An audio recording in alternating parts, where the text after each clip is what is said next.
The conference room erupted in applause. I stood frozen near the back wall, watching Cedric Vaughn bask in glory that wasn't his. The CEO beamed as my boss shook his hand firmly, cameras flashing from corporate communications. "This deal," Cedric announced, his voice carrying that practiced confidence I'd once admired, was months of my work in strategic negotiation. $5 million, 6 months of late nights, countless client calls, my relationship with Beckett Hale built from nothing. And now, Cedric stood there accepting congratulations like he'd done it all alone. My name wasn't mentioned once, not even a passing acknowledgement. I forced my face into something resembling a smile, but my hands trembled slightly as I clutched my notebook. Around me, colleagues nodded approvingly, completely unaware of the truth. The CEO clapped Cedric on the shoulder, promising a promotion discussion soon.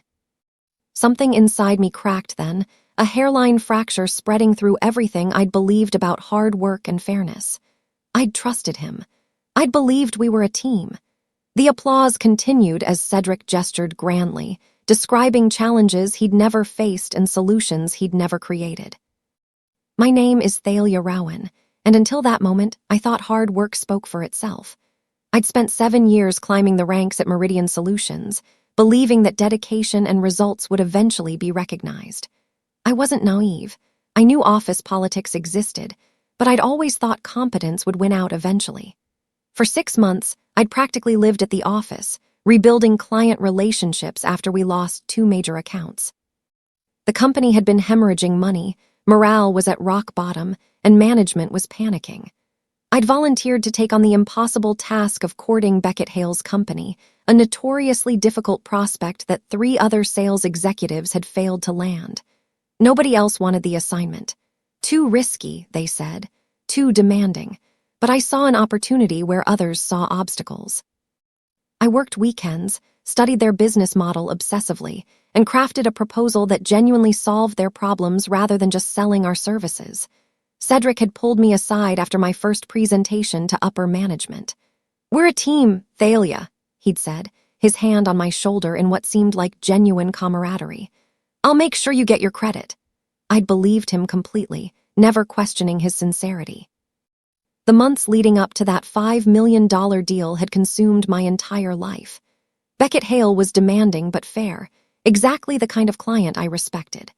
Our first meeting lasted 3 hours, and I'd arrived prepared with market analysis, competitive benchmarking, and customized solutions for every pain point his company faced. Beckett didn't waste time with small talk or pleasantries. He asked tough questions, challenged every assumption, and tested whether I actually understood his business or was just reciting sales pitches. I passed his tests, answering each challenge with specific knowledge and genuine insight. Slowly, carefully, I built trust. Weekly calls became twice-weekly strategy sessions. He started asking my opinion on matters beyond our contract, treating me as a genuine advisor rather than just another vendor trying to extract money. Cedric barely attended these meetings, showing up only for quarterly presentations where he'd smile, nod, and let me do all the talking. "You've got this handled," he'd say privately, always with that encouraging tone. "No need for both of us to be there." I appreciated his trust then, not realizing he was simply documenting his presence for credit later. Then one night Beckett called my personal cell. "I'm only signing this because of you, Thalia," he said quietly. "Not the company, you." The first warning sign came 3 months before the deal closed. Cedric started asking me to copy him on everything, every email, every meeting note, every client interaction, no matter how minor. "Just keeping track of progress," he explained casually when I asked about the sudden interest. "Upper management wants visibility into major accounts." It seemed reasonable enough at the time. I was junior to him in title. Of course he needed oversight. But then I noticed something odd that made my stomach turn. My carefully worded emails to clients would be forwarded by Cedric to leadership with subtle rewording, making suggestions sound like his ideas rather than mine. "We should consider expanding the timeline," I'd write to Beckett after analyzing their resource constraints. Cedric would forward it upward as, "I've advised the client to consider timeline expansion based on my assessment." Small changes, easy to miss if you weren't paying attention. I brushed it off initially, telling myself he was just translating my work into management language, adding executive context. Then I discovered he'd been forwarding my detailed progress reports to the CEO with my name completely removed from the document properties. When I opened the metadata on one forwarded file, the author field read Cedric Vaughn instead of my name. My work, his signature. The signing ceremony arrived on a Tuesday morning in late spring. I'd planned to dress professionally but not extravagantly. This was business, after all, not a celebration. But the night before, Cedric pulled me aside in the parking garage as I was leaving. "Listen, Thalia, I need you to take a back seat tomorrow, just for optics." I must have looked confused because he continued quickly, his tone reasonable and measured. "Leadership wants to see strong executive presence at these high-level signings. If we both stand up there, it dilutes the message about organizational strength. You understand, right? For the good of the team." I should have refused immediately. I should have insisted on my rightful place at that table. But I was exhausted from months of intense work, and part of me still wanted to believe Cedric had my best interests at heart. "Okay," I agreed quietly, my voice barely audible. "For the team." The next morning, I stood in the back of that conference room while Cedric presented my work as his own. The CEO praised his strategic thinking, his negotiation skills, his months of dedication and late nights. After the ceremony ended, I watched the CEO clap Cedric's shoulder warmly. "You've outdone yourself this time, truly impressive." That's when I finally understood. I hadn't just been sidelined. I'd been erased, completely and deliberately. That evening, I found Cedric in his office, loosening his tie and looking thoroughly satisfied with himself. I knocked on the open door, my heart pounding so hard I could hear it in my ears. "We need to talk about today." He glanced up, genuinely surprised I'd come. "Great event, wasn't it? Really solidified our position with leadership. I think the CEO was genuinely impressed." I stepped inside, closing the door behind me with more force than intended. "My name wasn't mentioned once, Cedric, not once in the entire presentation." He leaned back in his leather chair, his expression shifting to something colder and more calculating. "Thalia, you're being dramatic. Everyone knows you contributed to the team effort."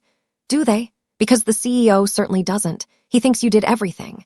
He smiled then, a thin, condescending expression that made my stomach turn. "Should be grateful, honestly. The company looks good, which means you look good by association. That's how organizations work. Rising tides lift all boats." I pressed harder, refusing to let him dismiss me. "I built that relationship from nothing. Beckett trusted me specifically, not you." His smile vanished instantly. He stood slowly, his voice dropping to something almost threatening. "Don't forget, this client is ours, not yours. They have a contract with Meridian Solutions, not Thalia Rowan. I strongly suggest you remember that." The meeting ended there. I left shaking with anger. The next morning, I received a meeting invitation from Human Resources. Subject line: "Discussion required, attendance mandatory." My stomach dropped immediately. I arrived at the HR office exactly on time to find two administrators waiting with serious expressions and a thick folder on the table. "We've received a complaint," the senior HR representative began, sliding a document across the polished surface.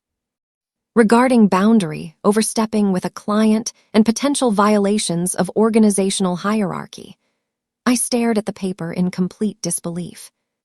Cedric had filed an official complaint claiming I'd been unprofessional and overly familiar in my communications with Beckett Hale, that I'd deliberately undermined leadership hierarchy by positioning myself as the primary contact, and that I'd attempted to create loyalty to myself rather than to the organization, contrary to company policy and professional standards.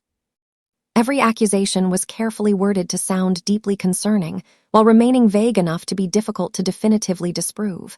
"This is completely false," I said, fighting to keep my voice steady despite my racing heart. "I built that relationship under direct supervision. Cedric approved every single interaction, every email, every meeting." The HR representative nodded sympathetically, but non-committally. "We'll need to investigate thoroughly. In the meantime, please limit all direct client contact until this matter is resolved." I left that office understanding exactly what was happening with crystal clarity. Cedric was systematically pushing me out before commission payments processed, eliminating me before I could claim rightful credit. That night, I sat alone at my kitchen table staring at a blank email draft.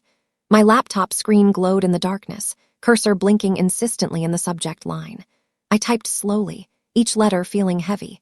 Resignation, effective immediately. My hands hovered over the keyboard as the weight of the decision pressed down. Quitting meant losing my commission, $30,000 I'd legitimately earned through months of grueling work. It meant losing the stability I'd spent 7 years carefully building. It meant giving up my network, my reputation within the company, my entire career trajectory at Meridian Solutions. Everyone would think I was impulsive, emotional, unable to handle corporate pressure. But staying meant something worse. It meant swallowing this massive injustice and pretending it was acceptable. It meant watching Cedric get promoted on my work while HR quietly built a manufactured case to terminate me anyway. It meant accepting that integrity didn't matter, that hard work was meaningless without political cunning and willingness to deceive. I thought about my parents, who taught me that doing the right thing mattered more than temporary comfort. I thought about younger employees watching how this played out, learning whether speaking up was worthwhile or foolish. I thought about Beckett, who trusted me specifically, not knowing I'd been systematically erased. I finished the email in 3 short paragraphs. Professional. Direct, irreversible. My finger hovered over the send button for what felt like an eternity. Then I clicked it. Done. The next morning, Cedric appeared at my desk before I'd even logged into my computer. His face showed theatrical shock that didn't quite reach his eyes. Thalia, what is this resignation email? You're making a huge mistake here. I continued packing my personal items methodically into a cardboard box I'd brought from home. Photos of my nieces, awards from previous years, a coffee mug my former team had given me last Christmas. I don't think so, Cedric. He lowered his voice, leaning closer so nearby colleagues couldn't hear. This industry's small. People talk constantly. You'll regret burning this bridge, I promise you that. It wasn't advice. It was absolutely a threat. I'll take my chances, I replied calmly, refusing to look at him. His jaw tightened visibly, but he maintained his concerned manager facade for anyone watching. Think about your career trajectory, your references for future positions, your future opportunities in this sector. Don't throw it all away over hurt feelings and pride. I picked up my box and finally looked at him directly. My feelings aren't hurt, Cedric. My integrity is completely intact. That's the fundamental difference between us. I walked toward the elevator, keenly aware of colleagues watching from their cubicles, whispering. My phone buzzed insistently in my pocket as I waited for the elevator doors to open. A text from an unknown number appeared on the screen. Then I recognized it, Beckett Hale's personal cell phone. Wait, why did HR just tell me you're gone? What happened? I called Beckett immediately from my car in the parking garage, my voice echoing slightly off the concrete walls. He answered on the first ring. What happened, Thalia? They just informed me you're no longer with Meridian Solutions. Nobody will explain why. I took a deep breath and told him absolutely everything. The stolen credit at the signing ceremony, the manufactured HR complaint designed to push me out, Cedric's threats about my career and reputation. I kept my tone as professional as possible, sticking strictly to verifiable facts rather than emotions or speculation. Beckett was completely silent for a long moment after I finished speaking. Then his voice came back, tight with barely controlled fury.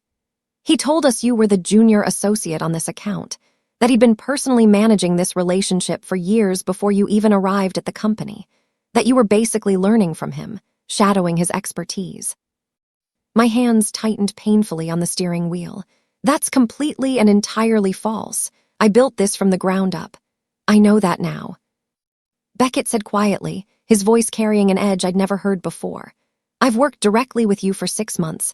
I know exactly who did the actual work, who understood my business, who I trusted. Another pause.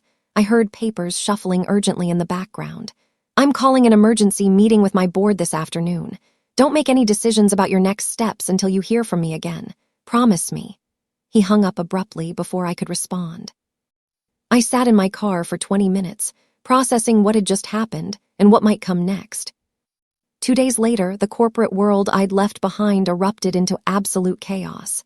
I heard about it first from Ira, a junior analyst I'd mentored over the years, who texted me frantically at 7 in the morning.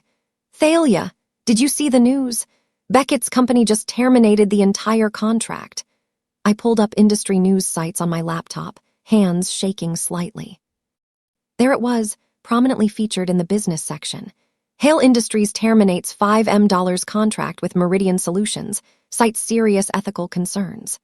The article was deliberately sparse on specific details, but the message was absolutely clear to anyone in the industry. Within an hour, my phone rang. The CEO of Meridian Solutions himself, calling my personal cell phone number. "Thalia, we desperately need to talk about what happened with Hale Industries." His voice carried an unfamiliar note of barely disguised desperation. I kept my tone carefully neutral. "I'm no longer employed there. I really don't think we have anything to discuss. Our biggest client just walked away. They won't return any calls from anyone. You must know something about what triggered this." I paused, considering my words very carefully. "Maybe ask Cedric how he actually closed that deal. Ask him who really built that relationship and earned that trust." "Thalia, please." I hung up before he could continue. My hands were shaking noticeably, but not from fear this time, from something else entirely. Power, maybe, or justice, or simply the profound satisfaction of truth finally surfacing after being buried. According to Ira, who kept me secretly updated despite the potential risk to her own position, Cedric was summoned to the CEO's office within an hour of that phone call I'd ended. The entire leadership team attended the emergency meeting. Word spread through the office with remarkable speed. The company had just lost its biggest client, the one major success story they'd been actively using to reassure nervous investors after their previous devastating losses. The staff whispered frantically in break rooms and sent private messages. "Cedric's done for. I heard it was entirely his fault. Something about lying directly to the client about who did the work." Ira described the office atmosphere as somewhere between a funeral and a circus. People were genuinely terrified for their own jobs while simultaneously fascinated by Cedric's dramatic downfall. He emerged from that lengthy meeting looking ashen-faced, walking quickly to his office without making eye contact with anyone. 2 hours later, my phone rang again. Cedric's name appeared on the screen. I almost didn't answer, my finger hovering over the decline button. Curiosity won out. "What do you want?" His voice came through tight and strained, barely recognizable. "We need to talk, in person. Please, Thalia." There was something almost pathetic in that desperate please, but I felt absolutely no sympathy. "I don't think so. Thalia, you don't understand what you've done to this company. We can still fix this situation if you just—" I hung up before he could finish. There was nothing left to fix between us. Cedric tried reaching me again the next day, eventually catching me at a coffee shop near my apartment. I just ordered my usual when I saw him approaching purposefully through the large window. I briefly considered leaving immediately but decided to face him instead. He slid into the seat across from me without invitation, looking significantly less polished than usual. His tie was loose, his shirt slightly wrinkled, his hair uncombed. "You overreacted to everything," he started, attempting his old authoritative tone that now sounded hollow.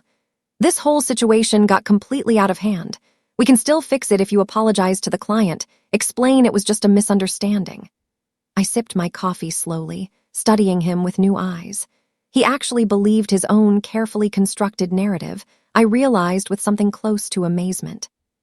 He genuinely thought he could smooth this over with the right words, the right pressure, the right manipulation. "I'm not apologizing for telling the truth," I said very calmly. "The client didn't follow you, Cedric. They followed integrity, something you clearly don't understand at all." His facade cracked visibly. "You destroyed my entire career over ego, over wanting recognition and attention." "No," I corrected him firmly. "You destroyed your own career by stealing credit that wasn't yours and lying about it repeatedly. I just refused to participate in covering it up." I stood, leaving my coffee half-finished on the table. He sat there alone, finally completely powerless, watching me walk away without looking back. 3 days after I resigned, Beckett called again. This time, his tone was businesslike but genuinely warm. "I've been thinking extensively about our conversation, about what happened to you at that company." I waited silently, uncertain where this was heading. "I'd like to retain you personally as a consultant, not your former company, you specifically, Thalia." My breath caught unexpectedly. "What exactly do you mean?" "Director of Partnerships for Hale Industries.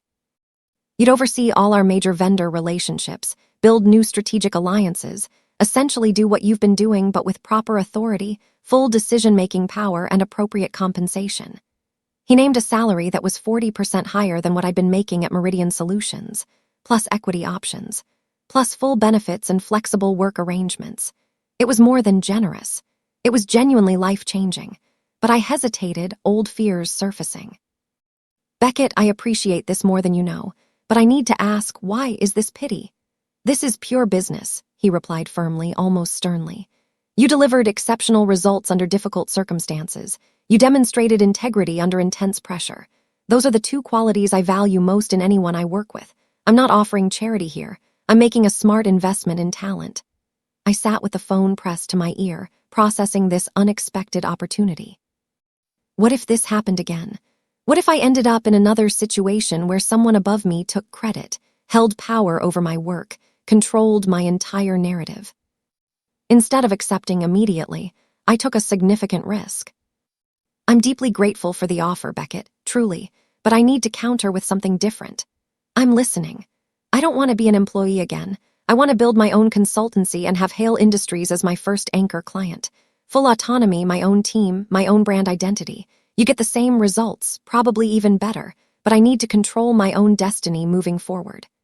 The line went silent for several long seconds. I held my breath, wondering if I just gambled away a perfect opportunity through excessive pride. Finally, Beckett laughed genuinely.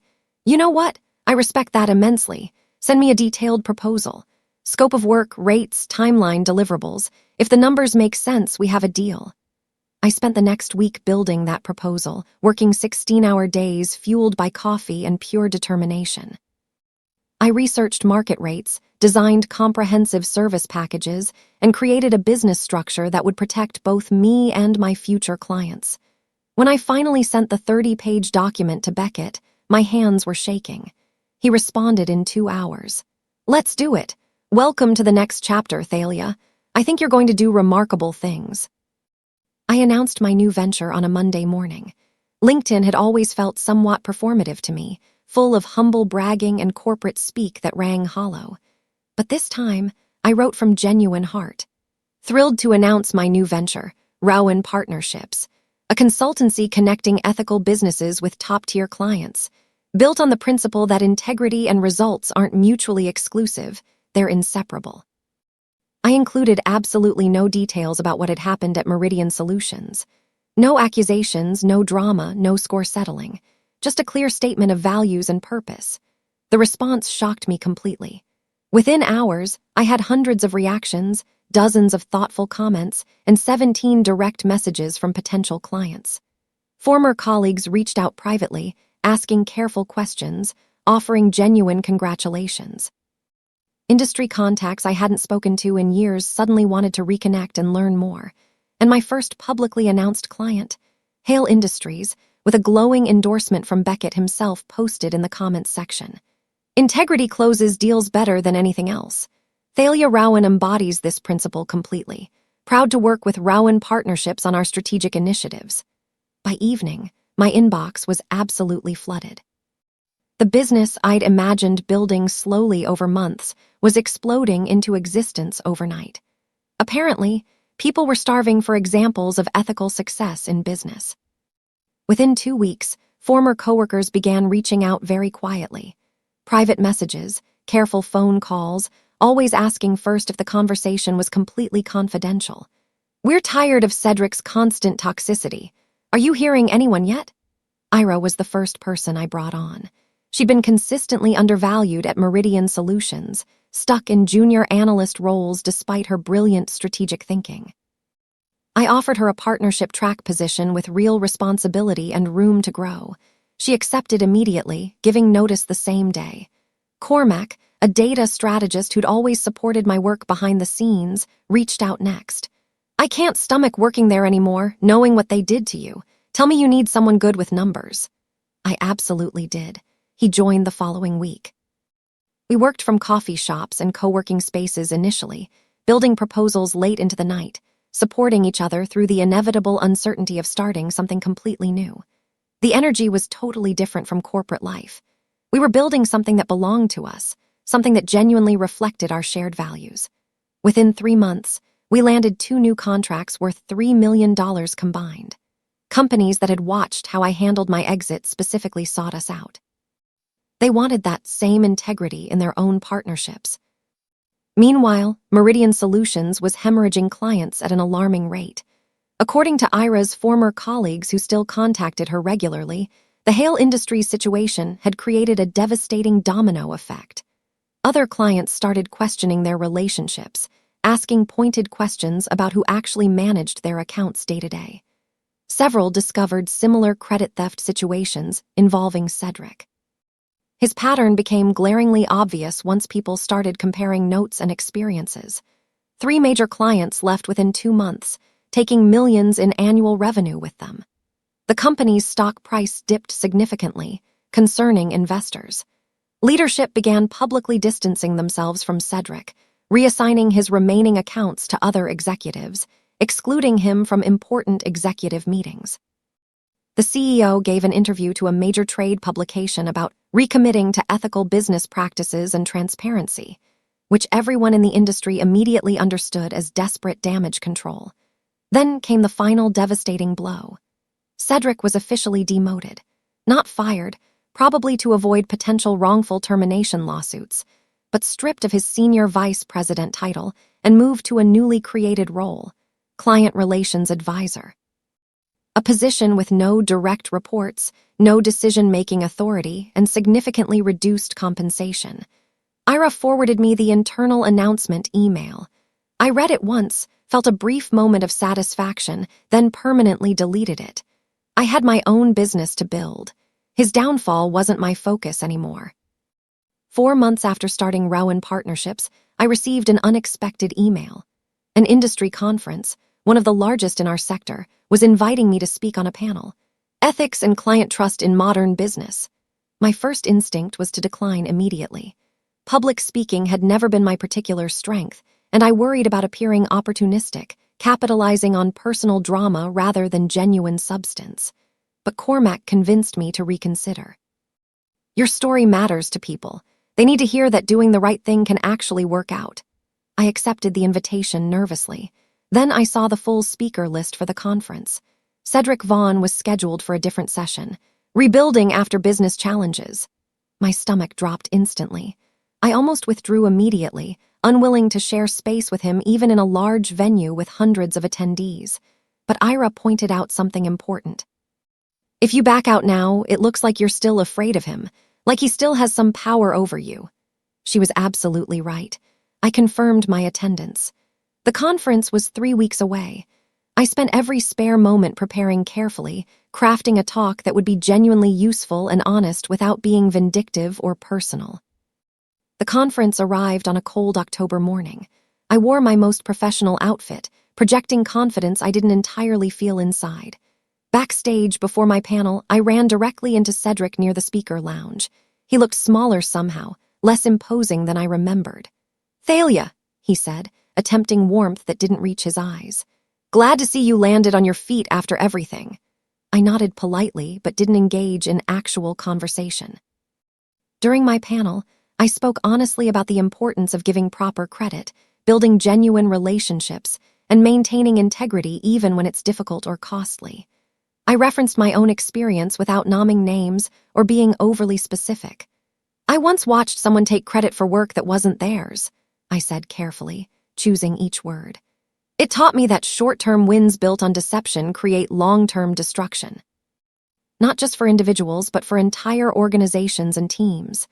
The audience was completely silent, deeply attentive. I continued.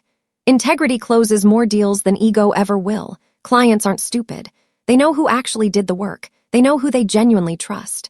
The applause that followed was immediate and sustained. Several people stood. I felt tears prick my eyes but maintained careful composure throughout. Within 24 hours, clips of my conference talk were circulating widely on LinkedIn. Someone had filmed the entire session and posted it in multiple segments. "The integrity closes more deals than ego" quote became a widely shared image, attributed to me across professional networks. My phone absolutely exploded with notifications. Recruiters asking if I was open to new opportunities. Investors wanting to discuss funding for expansion. Journalists requesting interviews about my journey from corporate betrayal to independent success. The most surprising was an email from a national business magazine. Subject line: feature story request, from betrayal to breakthrough. They wanted to profile Rowan Partnerships extensively, examining how ethical business practices could actually drive growth. They'd done thorough research. They knew about what happened at Meridian Solutions, though they promised to handle it sensitively. I discussed it with Ira and Cormac over coffee. This could really establish us as thought leaders, Cormac said enthusiastically. Or it could paint you as someone who only succeeds by talking about past drama, Ira countered, always the realistic one. I decided to do it, but strictly on my terms. I'd focus on building something positive, not tearing down what came before. The interview was scheduled for the following month. 6 months after launching Rowan Partnerships, we doubled in size. 8 full-time consultants, 3 dedicated support staff, and a steady stream of new clients seeking our services. We'd moved into an actual office space, modest but genuinely professional, and established real infrastructure. But more importantly, we'd built something truly meaningful. I started a mentorship program, focusing specifically on women in sales and negotiation. Teaching them not just how to close deals, but how to protect their work, document their contributions properly, and recognize toxic environments before they caused lasting damage. We ran monthly workshops on ethical business practices, attracting professionals from across the industry. Our reputation grew not from aggressive marketing, but from consistent results and clear values. Clients trusted us implicitly. Talented employees wanted to work for us. Even competitors respected us. Meanwhile, industry news reported that Meridian Solutions had filed for bankruptcy protection. Years of systematic mismanagement, ethical violations, and client losses had finally caught up. The company was being acquired by a larger firm, with significant layoffs expected. I felt no satisfaction in their downfall, just sadness at how entirely preventable it had all been. If they'd simply valued truth over ego, none of it needed to happen. Then Cedric's name surfaced in a lawsuit. Multiple former employees were suing Meridian Solutions for workplace retaliation, hostile work environment, and systematic credit theft. The complaint, which became public record, detailed a disturbing pattern spanning years. Cedric had apparently done to others exactly what he'd done to me, systematically stealing credit, manufacturing complaints against talented employees, and protecting his position through calculated deception. I read the article silently, sitting at my desk late one evening after everyone else had gone home. The details were depressingly familiar. Other names I recognized, other people whose work had been stolen, other careers that had been damaged or destroyed. Part of me wished I'd spoken up sooner, more publicly. Maybe I could have prevented harm to others, but I also knew that wasn't entirely fair to myself. I'd done what I could when I could. That evening, I received a strange email. Someone forwarded me a job application anonymously. Cedric was applying for a mid-level sales position at a small regional firm, not a leadership role, not a prestigious company, just a basic position desperately trying to rebuild a completely destroyed career. The person who forwarded it added a single line: "Thought you should know what goes around comes around." Days later, my phone rang from an unknown number, a recruitment firm. "I'm calling regarding a reference check for Cedric Vaughn. He listed you as a former colleague from Meridian Solutions." My pulse quickened immediately. I could destroy him completely right now with a single brutally honest reference. I could detail everything he'd done, ensure he never worked in this industry again. The recruiter continued professionally. "Would you recommend him for a senior sales position requiring team leadership?" I paused, thinking very carefully about my answer. What did I actually want to accomplish here? Revenge, justice, or simply honesty? "He's experienced in sales processes and knows the industry," I said slowly, choosing each word. "But leadership isn't about taking credit for yourself. It's about giving it to others. It's about building teams up, not tearing them down for personal gain. A good leader makes others successful, not themselves look good at others' expense." I paused deliberately. "I think that answers your question without me needing to say more." The recruiter was quiet for a moment, then very softly, "That's all I needed to hear. Thank you for your honesty and professionalism." She hung up. I sat with my phone in my hand, feeling lighter somehow. I'd told the complete truth without being cruel. I'd been honest without being vindictive. That felt right. A year after I walked out of Meridian Solutions carrying a cardboard box, I walked into my own office with a coffee and a genuine smile. Rowan Partnerships occupied the entire third floor of a modern building downtown. 23 employees, 15 active clients, and a reputation as one of the most ethical consultancies in the industry. My team greeted me warmly as I passed through the space. Ira was presenting strategy to a new client in the conference room. Cormac was training 2 junior analysts on data modeling. Everyone looked engaged, valued, and genuinely happy to be there. On my office wall hung a framed quote I'd chosen carefully. "Character is currency." People asked me sometimes if I regretted resigning so abruptly, walking away from stability and a guaranteed paycheck. The answer was always the same. He said I'd regret it. Maybe I did for about 5 minutes. The truth is, that moment of walking away taught me something crucial. When you know your worth, leaving isn't weakness. It's not giving up. It's not running away. It's simply refusing to accept less than you deserve. It's choosing yourself when nobody else will. That resignation wasn't an ending. It was the beginning of everything that mattered. And I'd make the same choice again without hesitation. Because integrity isn't just about doing right, it's about being right with yourself.